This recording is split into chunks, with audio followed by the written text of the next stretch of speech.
Central government employee కాబట్టి వెంటనే central vigilance దీని మీద ఎంక్వైరీ చేయాలి.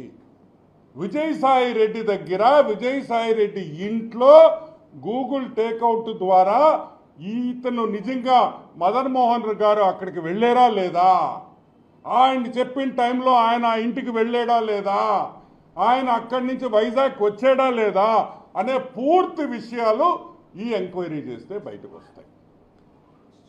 సరే, జిల్లా విషయం బయటకు వస్తే ఎందుకు విజయసాయి రెడ్డి ఆమెకు డబ్బులు ఇచ్చాడు అనేది ఒకటి బయటకు వస్తుంది. ఏమేమి పనులు చేయించుకున్నారో వైజాగ్లో, ఏ ఏ ల్యాండ్స్ దొంగతనం చేశారనే విషయం కూడా అన్నీ కూడా బయటకు వస్తాయి. సో వెంటనే దీని మీద మనం విజిలెన్స్ ఎంక్వైరీ మనం అడుగుతున్నాం.